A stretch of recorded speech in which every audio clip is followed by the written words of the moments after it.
Welcome friends, প্রত্যেককে স্বাগত আমাদের ইউটিউব চ্যানেলে। তো শিক্ষক দিবসের এই সন্ধিক্ষণে দাঁড়িয়ে প্রত্যেক শিক্ষক যারা যোগ্যতার বলে বলিয়ান হয়ে শিক্ষকতার মতো নোবেল পেশায় যুক্ত হয়েছেন, আমাদের টিআরএসজির পক্ষ থেকে সেই সকল শিক্ষক শিক্ষিকাদের জানাই আন্তরিক প্রীতির শুভেচ্ছা ও অনেক অনেক অনেক অনেক ভালোবাসা। তো সেই শিক্ষক দিবসে টিআরএসজির অঙ্গীকার হিসাবে একটা বড় কথা বলে আজকে ভিডিওটা শুরু করব। একজন যোগ্য বঞ্চিতকে আর পড়ে থাকতে দেব না, টিআরএসজির তরফ থেকে এমনটাই বার্তা দেওয়া হচ্ছে। 50% কাজ টিআরএসজির পক্ষ থেকে করা হয়ে গেছে, বাকি 50% কাজ এখনও বাকি। তো চলুন শুরু করা যাক গোটা বিষয়টা। তো একদম শুরুতেই আপনাদের দেখাবো টিআরএসজির লড়াইটা অ্যাকচুয়ালি শুরু হয় যখন এই রকম একটা পশ্চিমবঙ্গের বুকে এরকম একটা চিত্র আমরা দেখতে পাই, যে এরকম ওয়েস্ট বেঙ্গল এডুকেশন ডিপার্টমেন্ট বলে যে খামগুলো দেখতে পাচ্ছেন, তার মধ্যে কারি কারি এরকম 2000 টাকার নোট, 500 টাকার নোট, বুড়ি বুড়ি টাকা আমাদের মাননীয় প্রাক্তন শিক্ষামন্ত্রী পার্থ চ্যাটার্জির খুব ঘনিষ্ঠ বান্ধবী তার ফ্ল্যাট থেকে উদ্ধার হয়। তো এক্ষেত্রে আমাদের যে বিষয়টা নিয়ে আমরা লড়াইটা শুরু করি, সেক্ষেত্রে হচ্ছে 2014 প্রাথমিক টেট বঞ্চিত পূর্ণ শিক্ষিত একতা মঞ্চ। দেখুন, একটা হচ্ছে ভ্যাকেন্সি বাড়িয়ে রানিং রিক্রুটমেন্ট চালু রাখতে হবে, তার একটা বিষয় এখানে বলা থাকে, অবিলম্বে নিয়োগ দিতে হবে। আর একটা বিষয় সেকেন্ড লাস্ট লাইন একবার দেখুন কি লেখা আছে, প্রাথমিকের দুর্নীতি তদন্ত শেষ করে অযোগ্যদের অপসারণ করে যোগ্য প্রার্থীদের নিয়োগ কিন্তু দিতে হবে।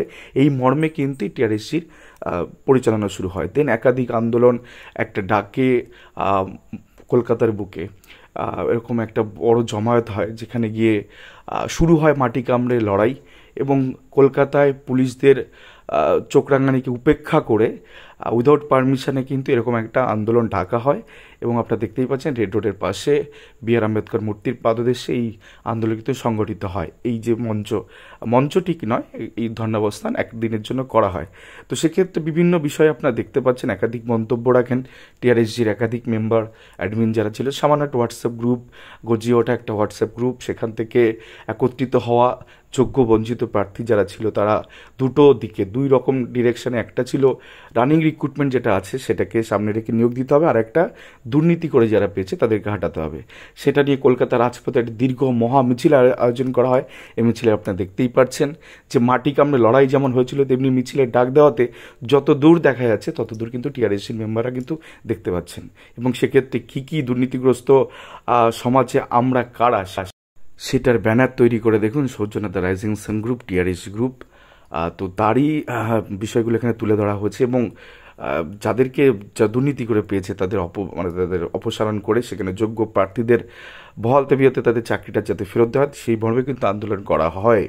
এবং একাধিক পথে রাজপথে পুরো কাঁপানো লড়াই, যেখানে অনেকগুলো মঞ্চ পরপর এসে শুরুর দিকটায় যে যখন শুরু হয় তার দিকে কিন্তু টিআরএসজি ছিল, এবং অকপটভাবে চিৎকার করে করে সেই অধিকার কিন্তু আদায়ের চেষ্টা কিন্তু করা হয়েছে। আমরা জানি যে কলকাতার বুকে লড়াই করাটা কতটা কষ্টকর।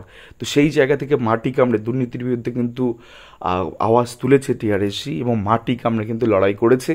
এবং এর পাশাপাশি যে কারেন্ট রিক্রুটমেন্ট তখন নোটিফিকেশনের জন্য দাবি জানানো হচ্ছিল, পরবর্তী ক্ষেত্রে সে নোটিফিকেশান আসে, এবং টিআরএসজির যে মেম্বার সংখ্যা, আমাদের অ্যাকচুয়ালি টিআরএসজির থেকে যে 400 বা 500 জন মতো মেম্বার, তার মধ্যে কিন্তু অধিকাংশ কিন্তু অলরেডি তারা কর্মরত অবস্থায় যুক্ত হয়ে গেছেন। তো দেখুন পুলিশের এই যে সামনে চোখ রাঙানি উপেক্ষা করে যারা এই ছবিটার পাশেই ডান দিকে অনেকগুলো প্রিজন ভ্যান দাঁড় করানো ছিল, যেখানে এই যে কলকাতার বুকে যে ডাক দেওয়া হয়েছিল সেখানে গিয়ে তারা এসেছিল এই টিআরএসজি মেম্বারদের তুলে নেবে। বাট তাদের সাথেই বসে আলোচনা এবং চেয়ারে বসে আলোচনা খুবই একটা ব্যাপার। তো যাই হোক, সেই মিছিলটাকে বিভিন্ন মিডিয়া কভার আপ করে, এবং এই যে মিছিলটা দেখতে পাচ্ছেন চাকরি প্রার্থীদের মিছিলে হোক কলরব, সেটা কিন্তু পুরো গোটা অংশটা যতটা দেখা যাচ্ছে সব টিআরএসজির মেম্বার। তারা আবারও বলছি দুটো কারণে তারা লড়াই করে, এবং মাটি কামড়ে লড়াই করেছে এবং ছিনিয়ে নিয়ে এসছে অধিকার। তো এত সহজে অনেক অপশক্তি অনেকে এসে এটাকে বাধাদান করার চেষ্টা করেছে, কালিমালিপ্ত করার চেষ্টা করেছে, বাট এখনও পর্যন্ত টিআরএসজি কিন্তু লড়াই চালিয়ে যাচ্ছে। একটা লড়াই কিন্তু অনেকটাই প্রায় 50% শেষ হয়ে গেছে, আর একটা লড়াই কিন্তু এখনও চলছে। আরও কিছু ফুটেজ আপনাদের দেখাবো। তো যখন একটা বড় আন্দোলনের পরে আবার পরের দিনই দুর্দান্ত সাহস নিয়ে কলকাতা এপিসি ভবন অভিযানে যখন টিআরএসজির পক্ষ থেকে যাওয়া হয়, তখন পুলিশ কিন্তু তাদের মোটামুটি ধরপাকড় করে আটক করে। তো বিধাননগর সাউথ পুলিশ স্টেশনে বেশ কিছুজনকে আটকে রাখা হয়, নর্থে কিছু আটকে রাখা হয়। তো সারা দিন সামান্য একটু জলটুকুকে সারাদিন নির্জল উপবাসের মতন সেখানে কষ্ট করে থাকার পরে যখন বিকালে টিআরএসি মেম্বাররা সব বেরিয়ে আসছে তখন তাদের মুখেই হাসি।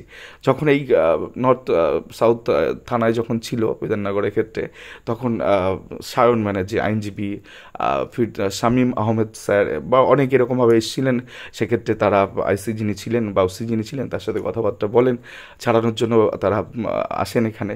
তো এরকম নানা জিনিসের সাক্ষী টিআরএসি থেকে, যে যারা টিআরএসির এই আন্দোলনটা সম্পর্কে ওয়াকিবহল নয় বা এই লড়াইটা সম্পর্কে ওয়াকিবহল নয়, সমাজে কারাপশনটাকে হাঁটানোর জন্য টিআরএসি এখনও বুক চিতিয়ে লড়াই করে যাচ্ছে। এবং প্রতিটা জায়গায় দেখাবো আর একটা ফুটেজ, রাকেশ মণ্ডল নামটা শুনেছেন, একাধিকবার মিডিয়াতে এসছে, নিভৃতে একদম শান্ত মেজাজের ছেলে, বাট যখন বলে তখন তার কথাগুলো কিন্তু খুব কঠিনভাবে লাগে আর কি শুনতে। তো তাকে মেরে ধুরে যা পেরেছে পুলিশ তাই করেছে, আধমরা করে রেখেছে, তাকে হসপিটালাইজ সেই নিয়ে যাওয়া হচ্ছে। কিছুজনকে তো সেদিনকে লালবাজারে আটক করে নেওয়া হয়, খুঁজে পাওয়া যায় না, 6-7 ঘন্টা মিসিং থাকে, তাদের সাথে কমিউনিকেট করতে পারিনি আমরা। তো আরও একজন মেম্বারকে দেখতে পাচ্ছেন। তো সেক্ষেত্রে দেখুন, দাঁড়ানোটা দেখলেই বোঝা যায় যে এরা অ্যাকচুয়ালি বিষয়টা হচ্ছে এত সহজে আপোষ করা না। একাধিক পুলিশ দাঁড়িয়ে আছেন এবং অ্যাটিটিউড, টিআরএসির অ্যাটিটিউড এত সহজে থেকে দমানো যাবে না। অনেকেই চেষ্টা করেছে কালিমালিপ্ত করার, এই টিআরএসির এই আন্দোলনকে রুখে দেওয়ার বা এই যে কোর্ট কেস সংক্রান্ত বিষয় তাদেরকে প্রতিহত করার, বাট মাটি কামড়ে যারা লড়াই করে, মাটির সাথে যারা যুক্ত, তাদের এত সহজে সরানো যায় না। সব্যসাচীবাবু এসেছিলেন ধর্নামঞ্চে, দীর্ঘদিন ধর্নামঞ্চে একাধিক পারমিশন পেয়ে হচ্ছে, উইদাউট পারমিশন হচ্ছে, কিন্তু ধর্নামঞ্চ কিন্তু রানিং থেকেছে। তারপরে কিন্তু সেই আসন্ন বিজ্ঞপ্তি প্রকাশিত হয়, যেখানে টিআরএসির যে সমস্ত 19-21 ট্রেন্ড প্রার্থী ছিল তাদের মধ্যে 98% সদস্য চাকরি পেয়ে গেছে। 2-1 বাকি আছেন, কেউ 5%, আর 1-1 আনঅবজার্ভ জায়গায় রয়েছে। এখানে একাধিক লোককে দেখতে পেয়েছেন। তো আমার একটা কথা খুব মনে আছে, তিনি বলছিলেন যে যখন ধর্নামঞ্চে খুঁটি আমি গাঁথতে পেরেছি, তখন ধর্নামঞ্চের তাবু আমি এখানে সুতো বাঁধতে পেরেছি, তখন এই চাকরি আমি এখান থেকে নিয়ে যাব।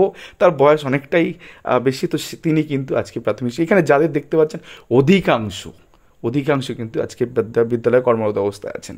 কিছুজন পড়ে আছে, তাদের জন্য আমাদের লড়াই এখনও চলছে, কারণ আমরা জানি 42,949 নিয়োগে এখনও কিন্তু অনেক রকম দুর্নীতি, অনেক রকম বেনিয়ম আছে, যেগুলোতে যোগ্য প্রার্থীদের প্যানেল থেকে বাইরে রাখা রয়েছে। তো তাদেরকেও তার প্যানেলে ভুক্ত করার আমাদের চেষ্টা, আমরা সেখানে অনেকটা এগিয়ে গেছি। খুব দ্রুত যদি প্রিয়াঙ্কা নস্কর ম্যাটারটা না হতো, হয়তো তারা আজকে স্কুলে চলে যেতেন। আমাদের কখনোই লক্ষ্য নয় যে কাউকে বাদ দিয়ে দাও, কে কোথায় কী পেয়েছে, এগুলো আমাদের কনসার্ন বিষয় নয়। আমাদের বিষয় হচ্ছে এই টিআরএসির মেম্বার যারা যোগ্য, তাদেরকে অ্যাকোমোডেশন করতে হবে, তাদেরকে তাদের জায়গাটা দিতে হবে। সেখানে কে থাকলো, কে বাদ গেল, এগুলো আমাদের ভাবনার বিষয় নয়। তবে হ্যাঁ, যারা দুর্নীতিগ্রস্তভাবে টাকা পয়সা দিয়ে স্বজন পোষণ করে যদি কেউ চাকরি পেয়ে থাকে, তার ভীষণ পরিমাণে আমরা সেটাকে সমাজ থেকে বিতাড়িত করার আমরা চেষ্টা করব। আমাদের তরফ থেকে সেটা হয়েও আসছে একাধিকবার, যে আমরা চেষ্টা করেছি, এই বিষয়গুলো নিয়ে আমরা কথা বলেছি বিভিন্নভাবে। যেই সমস্ত দুর্নীতিগ্রস্ত যদি কেউ প্রমাণিত হয় কোর্টের দ্বারা, তাকে কিন্তু আর তার চাকরিতে রাখা যাবে না। কখনো কখনো কোর্টের দোরগোড়ায়, কোর্টের করিডরে এরকম বহুবার আমাদের সদস্যরা তারা গেছেন, কোর্টে তারা বসে থেকেছেন, দেখেছেন স্বচক্ষে কী হচ্ছে কি না হচ্ছে। সব বিষয়ে মাঠের আন্দোলন বলুন, রাস্তায় নেমে আন্দোলন বলুন, কলকাতার রাজপথের আন্দোলন বলুন, বা কোর্টের ব্যাপারে প্রত্যেকটা মেম্বার অকপটভাবে তাদের পরিশ্রম দিয়ে তারা চেষ্টা করেছেন। এবং আলটিমেটলি এই যখন ধর্নামঞ্চ চলছিল, তখনও কিন্তু অনেক সদস্য তারা খাতাপত্র নিয়ে আসতেন, সে ধর্নামঞ্চে পড়াশোনাটা করতেন। যখন কোর্টেও আসতো তখন ফাঁকা টাইমটা কিন্তু পড়াশোনাটা করতো, কারণ রানিং তার পরবর্তী ক্ষেত্রে যদি বিজ্ঞপ্তি প্রকাশিত হয় তখন তাহলে কী হবে।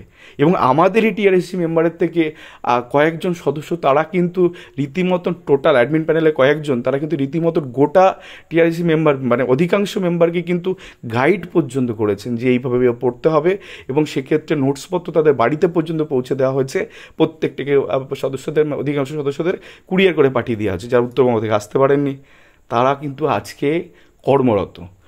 প্রায় 380 থেকে 85 জন টিআরএসির টোটাল সর্বসাকুল্যে সদস্য সংখ্যা মেবি 500, তো প্রায় অলমোস্ট 375 জন যারা ট্রেন ছিল 19-21, তাদের মধ্যে 95% থেকে 98% কিন্তু চাকরিতে যুক্ত হয়েছেন। আর বাকি যে কয়েকজন পড়ে আছে তারা ওই যে বললাম তারাও 2016-তে আশাবাদী, এবং বাকি যারা নন ট্রেন্ড আছে পড়ে আছে 2016 সালে যদি লাস্ট অপরচুনিটি ছিল নন ট্রেন্ডের, তো সেখানে কিন্তু এই ব্যাপারটা কিন্তু সেখানে তাদের অ্যাকোমোডেশন হওয়ার জায়গা কিন্তু আমরা একটা জায়গায় চলে এসেছি, অনেকটা কাজ আমরা করে ফেলেছি। এই যে দেখতে পাচ্ছেন পর্ষদে আইনজীবী নিয়ে পর্ষদ পর্যন্ত ছোটা, কোথায় কোথায় যাওয়া হয়নি, এটা পর্ষদে বসে তোলা। এখানে আইনজীবী রয়েছেন, টিআরএসি মেম্বাররা সেখানে গেছে, গিয়ে পর্ষদের গিয়ে সেখানে আরসি বাগচি ম্যাডাম তৎকালীন ছিলেন, তার সাথে কথা পর্যন্ত বলেছে। এটা হচ্ছে সেই বিষয়টা যেটাকে আমি বলছিলাম যে টিআরএসি গ্রুপই পরিচালনা করেছে তাদের ছেলেমেয়েদেরকে কী করে ইন্টারভিউতে ভালো পারফরমেন্স করানো যাবে, তার জন্য ফিজিক্যালি অনলাইনে তো হয়েছেই, অনলাইনে একাধিক প্রায় 4টে ব্যাচ মতন ছিল, তো সেক্ষেত্রে সেখানে তারা 100 করে প্রার্থীরা ছিল, সেখানে তারা ইন্টারভিউর জন্য প্রস্তুতি নিয়েছে। ফিজিক্যালিও কিন্তু এরকম ওয়ার্কশপের মতন আমরা ইন্টারভিউতে টিআরএসি মেম্বাররাই সেখানে পার্টিসিপেশন করেছে, সেখানেই তারা পড়িয়েছেন, সেখানেই অ্যাডমিন প্যানেলদের থেকে ইন্টারভিউ নেওয়া হয়েছে, এবং আলটিমেটলি কিন্তু নির্যাস কিন্তু একটা টিআরএসি একটা পরিবারের মতন থেকে কিন্তু রানিং রিক্রুটমেন্ট সেখানে অনেকেই অধিকাংশ লোক সেখানে পেয়ে গেছেন। যে 2-4 জন পড়ে আছে বা নন ট্রেন্ডের যে অংশটা পড়ে আছে তাদের একটা আশা আমরা এখনও দেখতে পাচ্ছি যে 42-949 যে ঘোটালা হয়েছে, যে বেনিয়ম হয়েছে, আজকে যদি লড়াইটা আমরা আইনি পথে যে লড়াইটা আমরা চাইছি সে লড়াই কিন্তু তাদেরও একটা অ্যাকোমোডেশনের জায়গা চলে এসছে। আমরা জানি কিছু মামলা কিন্তু সিএবি হচ্ছে, রিজার্ভ ফর জাজমেন্ট হয়েছে, তো একবার এই ধরনের অর্ডার যদি আমরা সাবজেক্ট টু আউটকাম করে প্রিয়াঙ্কা নস্কর থেকে বের করে নিয়ে আসতে যায়, যে ডিভিশন বেঞ্চে যাবে তার নিষ্পত্তির উপর গোটাটা ডিপেন্ড করবে। বাট অর্ডারটা এখন মেধাযুক্ত ছেলে মেয়েদের দেওয়া হোক, তাহলে কিন্তু এই অর্ডারকে দেখে বাকি যারা যারা যোগ্য প্রার্থী আছে তারাও কিন্তু টিআরএসি মেম্বাররা পেয়ে যাবেন। তো এই হচ্ছে গোটা বিষয়। তো টিআরএসি গোটা বিষয়টা আপনাদের তুলে ধরলাম যে কীভাবে মাটি কামড়ে লড়াইটা টিআরএসি করছে, আগামী দিনেও করবে। দুর্নীতিবিরুদ্ধে যেমন লড়াই চলছে তেমনি নিজেদের অ্যাকোমোডেশনের একটা লড়াই কিন্তু টিআরএসি করছে। তো এই হেল্পলাইন নাম্বার আছে, যদি আরও বিষয়ে কিছু জানার থাকে সরাসরি যোগাযোগ করতে পারবেন, আমরা সবার জন্য আছি। ধন্যবাদ সকলকে।